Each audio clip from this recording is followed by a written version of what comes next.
Bueno, seguimos con sangre. La sangre es otro de los tejidos conectivos especializados. Y es especial ¿por qué? Porque a su vez, dentro de su matriz extracelular, tiene la capacidad de comportarse como un fluido, ni nada más ni nada menos. ¿Mm? Entonces, la sangre es un tejido bastante complejo, que puede comportarse como un tejido, como un fluido, pero también puede solidificarse, coagularse, mejor dicho. Si la tenemos que definir, la sangre la definimos como un líquido biológico que principalmente es un tejido líquido. Está formada por un componente celular, bien, que son los eritrocitos, leucocitos y plaquetas, y un componente de sustancia intracelular líquida que es básicamente el plasma sanguíneo. ¿Bien? Ese plasma sanguíneo viene a ser, cuando hablamos de la sangre, la matriz extracelular. ¿Cómo yo comienzo el estudio de la sangre? Bueno, analizando primero que nada cómo la voy a sacar del cuerpo y cómo la voy a intentar separar para poder analizarla. Principalmente luego que obtenemos una muestra sanguínea, la colocamos en un tubo de ensayo y este tubo de ensayo lo colocamos en una máquina de centrifugación. Esta máquina de centrifugación lo que hace es centrifugar, ¿bien?, y separar los elementos de la sangre por una cuestión de densidades. Y una vez que separa los elementos, nos quedan tres partes de lo que da el primer fluido. Nos queda una primera parte, que es un 45% aproximadamente, que es de eritrocitos, son los glóbulos rojos de la sangre. Nos queda un 54% aproximadamente, que es el plasma, es todo lo que no es celular. Y luego nos queda menos de un 1% de leucocitos y de plaquetas, que son otras células sanguíneas que intervienen principalmente en la inmunidad. Siempre recordar que la composición de la sangre, bien, es plasma, sin matriz extracelular y células. Bien, y a su vez dentro de las células tenemos elementos formes, que son células, pero que han perdido algunas de las características de las células, por eso los llamamos elementos formes, bien, como pueden ser los eritrocitos y las plaquetas. Siempre antes de empezar a analizar la sangre tenemos que comprender cómo es la preparación de la muestra, ¿bien? El método más utilizado para poder estudiar la sangre de manera correcta es el frotis sanguíneo. Básicamente, este método es un método en el cual yo coloco una gota de sangre, bien, en un portaobjetos, coloco con otro portaobjetos, lo coloco, digamos, a 45 grados y extiendo para poder formar una capa bien delgada de sangre, bien de tejido, y una vez que formé esta capa bien delgada, la voy a colorear y ahora sí voy a poder analizarla. Si yo tengo una visión microscópica del frotis sanguíneo, tengo esto, ¿bien? Tengo lo que es principalmente un tejido donde hay un predominio celular muy importante y ese predominio celular es principalmente de eritrocitos, donde pueden observarse también otras células del sistema inmunológico, ¿bien? Bueno, si yo voy dando aumento, voy encontrando las otras estructuras de la sangre. Bien, primero que nada, antes de empezar a desarmar un poco el tejido, desglosarlo un poco, vamos a hablar de cómo está formado la matriz extracelular, lo que sería el plasma sanguíneo. El plasma sanguíneo principalmente está constituido por proteínas, agua y otros elementos, otros solutos, como quien diría. Tiene un 9% de proteínas, un 90% de agua, o sea que tiene una concentración de agua bastante importante. Y Dentro de otros solutos podemos encontrar distintos electrolitos, compuestos nitrogenados, pigmentos, en sustancias de los alimentos y demás. Pero algo importante destacar que dentro del componente proteico del plasma sanguíneo se lo reparten entre tres proteínas principales: el fibrinógeno, la albúmina y las globulinas, que son proteínas que vamos a ir analizando. El fibrinógeno es una proteína que tiene un alto peso molecular, es sintetizada principalmente en el hígado, liberada a la sangre, e interviene en todos los procesos de coagulación y hemostasia de la sangre. Es muy importante. La albúmina es la proteína que se encuentra en mayor proporción en la sangre. Su función principal está relacionada con el transporte de sustancias que son muy poco solubles en la sangre. ¿Por qué? Porque ya estamos analizando la sangre y estamos viendo que el plasma es un 90% agua.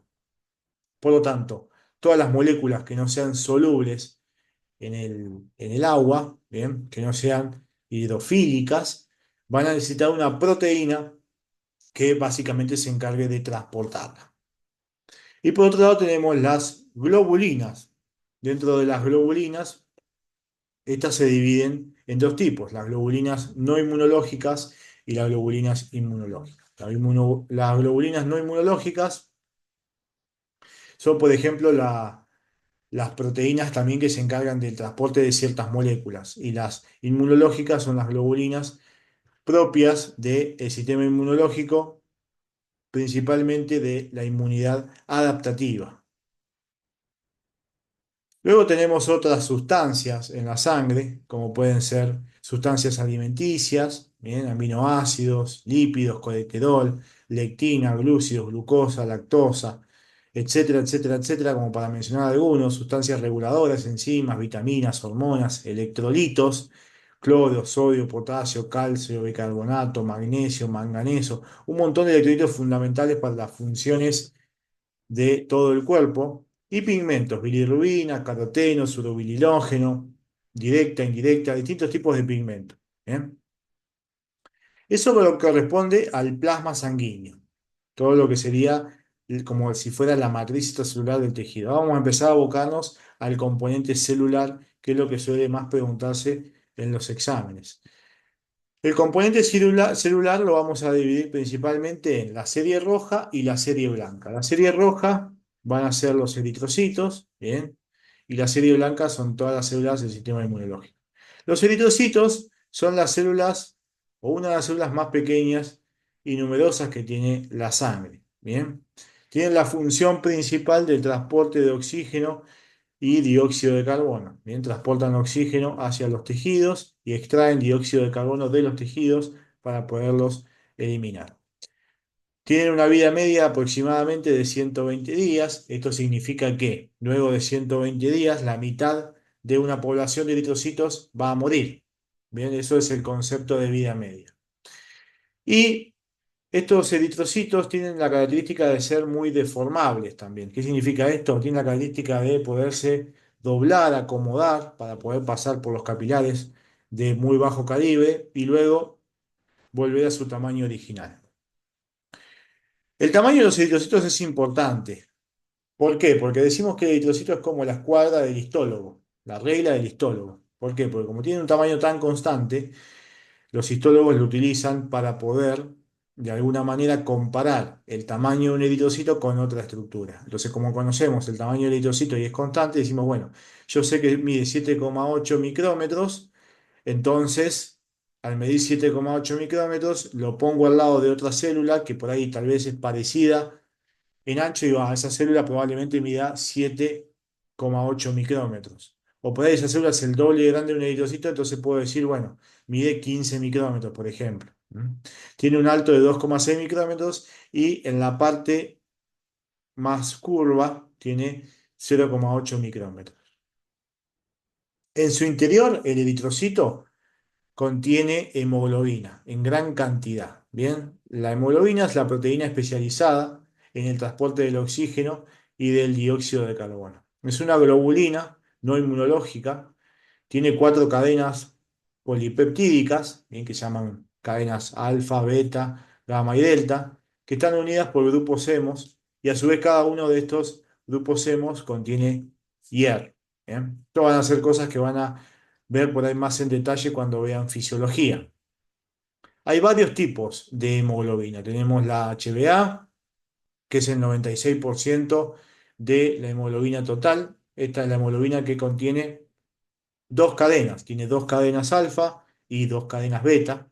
Después tenemos la HbA2, que es un 3%. Tiene dos cadenas alfa y dos cadenas lambda. Y la HbF, que es ya un bajo porcentaje. Bien.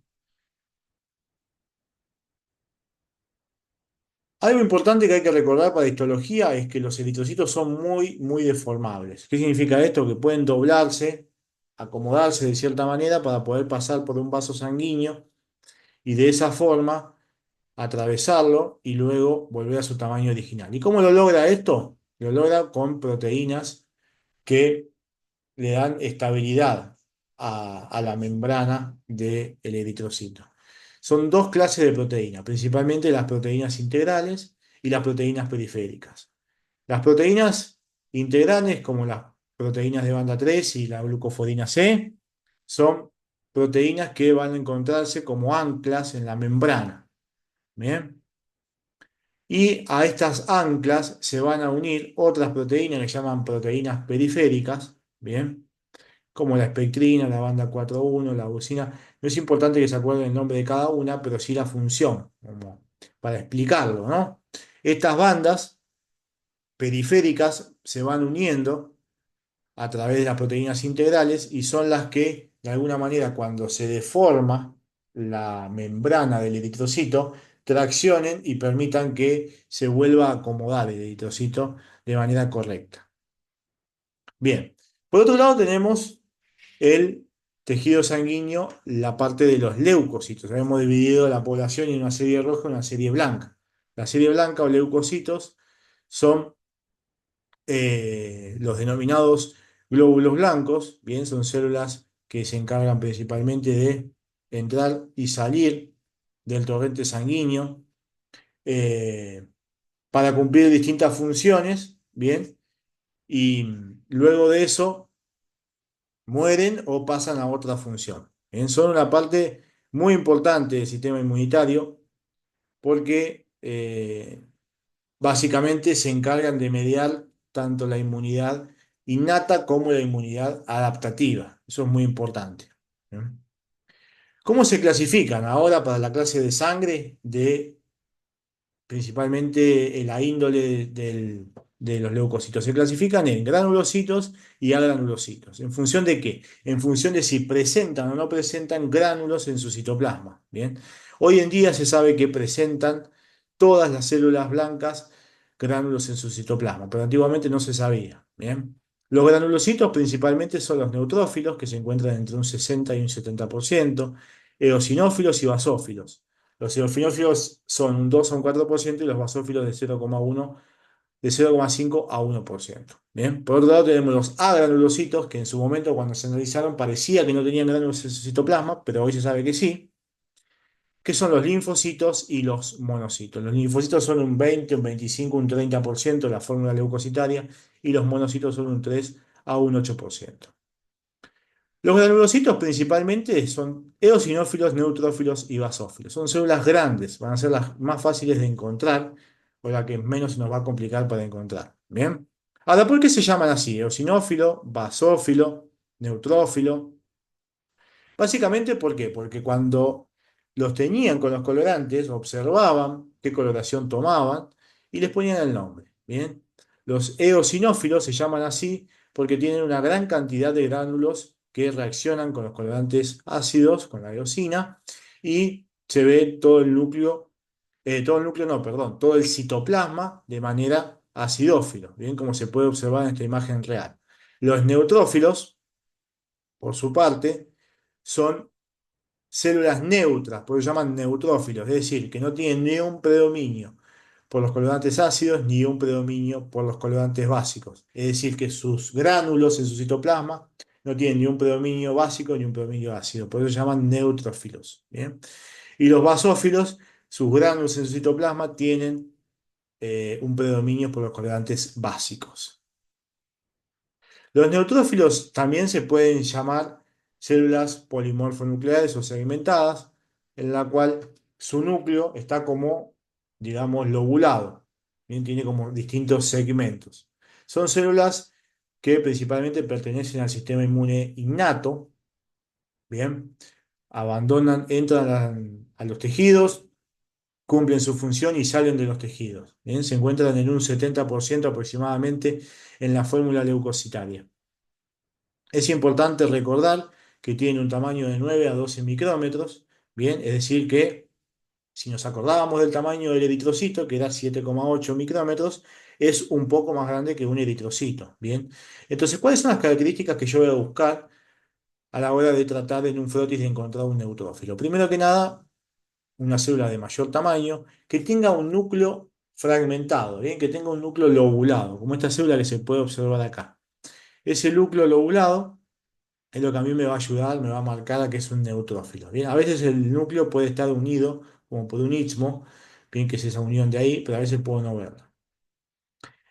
Estas células, estos neutrófilos, contienen gránulos, por eso llaman granulocitos, bien, que son gránulos primarios, secundarios y terciarios. Bien, los gránulos primarios u azudófilos son lisosomas que contienen hidrolasas ácidas. Acuérdense la función que tienen estos neutrófilos. Principalmente la función de los neutrófilos es la de combatir las infecciones, principalmente bacterianas. Entonces va a tener toda una maquinaria en esos gránulos para poder llevar a cabo esta función.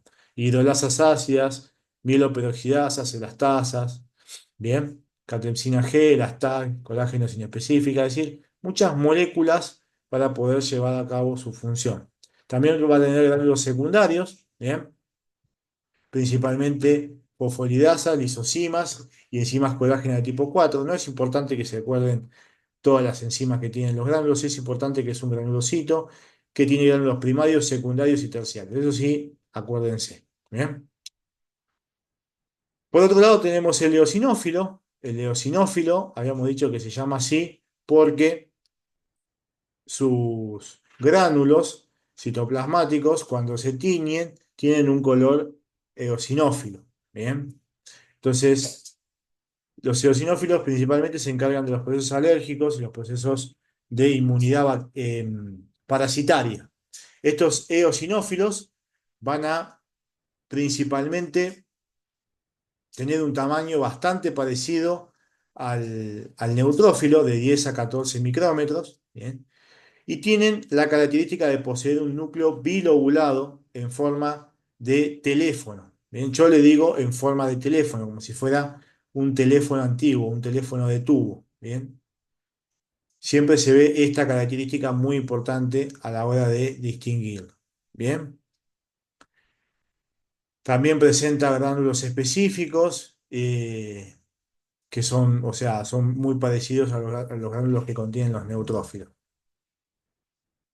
Y por último tenemos los basófilos, que los basófilos se llaman así porque dentro de su citoplasma, bien, los gránulos que tienen se tiñen a un predominio basófilo, se encuentran en un porcentaje muy bajo. Eso es importante acordarse, ¿por qué? Porque si nos piden buscar una célula de la estirpe blanca, no vamos a buscar el que se encuentra en menor porcentaje, vamos a buscar un neutrófilo que se encuentra en un 70%. Es un poco más pequeño que los anteriores mencionados, tiene un tamaño parecido a un eritrocito de 7 a 8 micrómetros eh, aproximadamente, y se encargan principalmente también de la inmunidad para las bacterias, bien, la inmunidad bacteriana. Presenta obviamente en su estructura gránulos azudófilos y su citoplasma contiene también heparina, histamina, paransulfato y leucotrieno, ¿bien? Como dato de color. Son células fagocíticas, ¿bien? También intervienen en las reacciones alérgicas y en la inmunidad a las bacterias. Por otro lado, tenemos los agranulocitos. Bien, dentro de los agranulocitos se dividen en dos tipos, los linfocitos y los monocitos. Los linfocitos básicamente son todas las células que se o sea, todas las células del sistema inmune adaptativo, bien, tanto la inmunidad celular como humoral, bien, es decir, los linfocitos T y los linfocitos B. Y por otro lado, los monocitos, que son los macrófagos, la célula precursora de los macrófagos. Bien. Los linfocitos son células mm, que tienen un tamaño bastante parecido a un eritrocito, es un poquito más grande, de 8 a 10 micrómetros. Bien, son las células a su vez más pequeñas de la serie blanca y para encontrarlos en nefrotis sanguíneos, algo característico que tiene es que su núcleo es de gran tamaño. Bien, y dejan solo un halo de citoplasma alrededor de ese núcleo. Esa es una característica importante que nos permite eh, diferenciar los linfocitos, es decir, tamaño dentro de los leucocitos del más pequeño, un poquitito más grande que un eritrocito, núcleo grande que ocupa casi todo el citoplasma y deja un pequeño halo de citoplasma. Dentro de lo que son los linfocitos se dividen en tres tipos básicamente. Los linfocitos B, que son un 15%, los linfocitos T, que son un 80%, y los linfocitos NK o linfocitos natural killer. Bien, que los natural killers son los asesinos naturales, son células encargadas de básicamente identificar otras células infectadas por virus o células que están comenzando un proceso neoplásico y poderlas eliminar. Los linfocitos T intervienen en la inmunidad celular de tipo adaptativa y los linfocitos B intervienen en la inmunidad humoral mediada por anticuerpos. Bien, todos los tres derivan de una célula que se llama linfoblasto. Bien.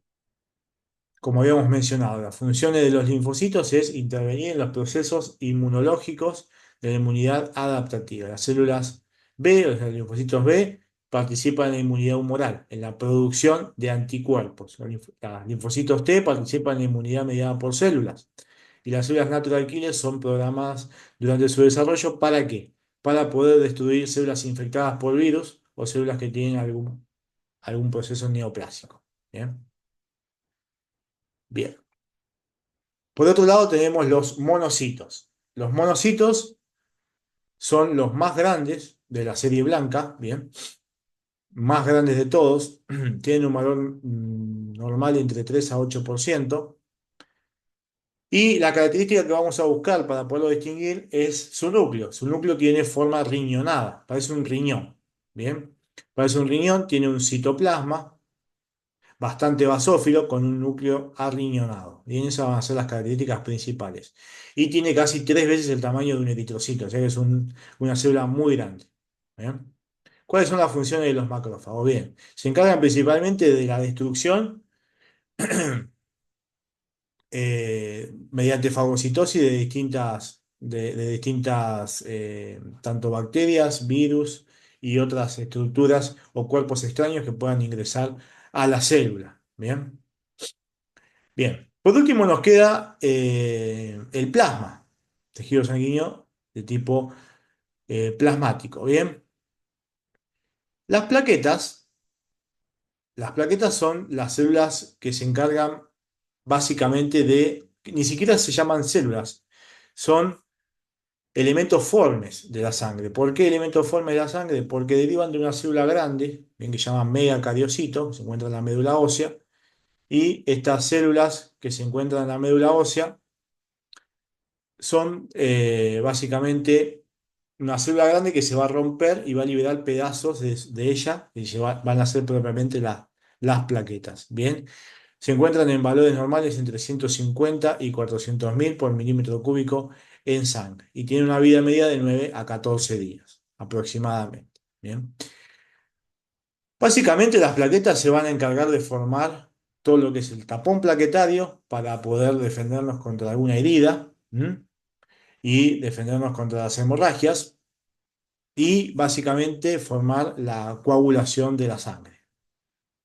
Acá en esta imagen tenemos básicamente un proceso donde se forma un tapón plaquetario. Acá podemos ver una anoxa, algo que lesiona, que lastima el vaso sanguíneo y una vez que lo hace eso, En el interior, en el endotelio del vaso sanguíneo, se puede observar distintas proteínas que se llaman factores eh, endoteliales. Bien, estos factores endoteliales se expresan en la luz y hacen que las plaquetas los reconozcan y se adhieran todas juntas ahí donde se seccionó el vaso. Bien, formando de esta manera un tapón plaquetario. Bien, acá podemos ver una imagen donde podemos ver un gran predominio, bien, de eritrocitos. Podemos ver otras células muy pequeñitas, que son las plaquetas, bien como se encuentran en gran cantidad, y un linfocito acá. Recuerden que el linfocito tiene un núcleo grande, que es central, ocupa casi toda la célula, el núcleo, y deja un halo de citoplasma. ¿Bien? Haciendo un pequeño repaso de las células de la sangre, que es lo más importante de esta clase, tenemos, por un lado, eritrocitos, que es el 45% del frotio. O sea, si les dicen marcame un eritrocito, le están regalando el examen, básicamente. Bien, por otro lado tenemos los granulocitos, que se dividen en tres: eosinófilos, basófilos y neutrófilos. El eosinófilo, acuérdense que tiene un núcleo que principalmente es fragmentado en dos y tiene gránulos acidófilos en su citoplasma. Lo más importante para encontrar un eosinófilo, que no es fácil porque están en baja proporción, es que sus gránulos tiñen de color ácido, ¿bien? Acidófilo. Después tenemos el eosinófilo, acuérdense, su núcleo en forma de teléfono, ¿bien? Bien, su forma de teléfonos y los gránulos, siempre eosinófilos. Por otro lado tenemos los neutrófilos, que su núcleo está lobulado, bien, lobulado, esa es la característica principal del neutrófilo. El basófilo, que prácticamente no se logra ver el núcleo, porque justamente el núcleo es básico y los gránulos son básicos, entonces no se logra ver el núcleo. Los monocitos, bien, que son las células más grandes, núcleo riñonado, bien, y los linfocitos, que el linfocito tiene un núcleo grande que ocupa casi toda la extensión de la célula y deja una pequeña, digamos, pequeña margen de citoplasma. Y a no olvidarse de las plaquetas, que las plaquetas son básicamente estructuras muy, muy, muy chiquititas del frotis sanguíneo y que se van a distinguir con bastante facilidad porque se encuentran en gran cantidad. Bien.